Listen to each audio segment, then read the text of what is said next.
আচ্ছা, তেল মশলা খেতে খেতে পেটের চর্বিতে দাগ পড়ে গেছে? তাহলে এইভাবে একবার হালকা ফুলকা টিফিন বানিয়ে খান না। এক বেলার কাম তামাম 5 মিনিটে হয়ে যায়। আমি এখানে 1 বাটি নিয়ে নিলাম, আপনারা আপনাদের পরিমাণ মতো নেবেন। চুলো ধারায় কড়াই বসায় দিয়ে তাতে সামান্য একটু তেল দিয়ে ওই সেমাইগুলো ঢেলে দিন। এবার নাড়ে চাড়ে ভাজতে থাকুন যতক্ষণ না নাকে গন্ধ যাচ্ছে।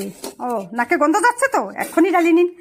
কড়াইয়ের জায়গায় বসা দিন, তাতে দিয়ে দিন জল আর পরিমাণ মতো লবণ। জলে বলক উঠে গেছে তখনই দিয়ে দিন ভাজিয়ে রাখা সেমিয়া। এবার একটু নাড়াচাড়া দিয়ে দিন। 1 মিনিট জাল করে এমনি ছেঁকনিটা ঢালি দিন। সেদ্ধটা যাতে বেশি না হয় উপর থেকে একটু ঠান্ডা জল দিয়ে দিন। কড়াইয়ের জায়গা দিয়ে দিন। আর একটু দিয়ে দিন কিপঠের মতন সাদা তেল। জিভে আবার স্বাদ লাগাতে হবে তো, তার জন্য দিয়ে দিন কিছু জিরা, গোটা জিরা। একটা পেঁয়াজ কুচি করে দিয়ে একটু নাড়ে চাড়ে ভাজিয়ে নিন। তারপরে দিয়ে দিন ঝালের জন্য কুচনো কাঁচা লঙ্কা, কিছু কারি পাতা, রঙের জন্য সামান্য একটু হলুদ গুঁড়ো, একটা টমেটো কুচি করে দিয়ে দিন। 2 মিনিটের মতন ভাজতে থাকুন। টমেটো একটু গোটা গোটা থাকবে, মাত্র সেদ্ধ হয়ে যাবে।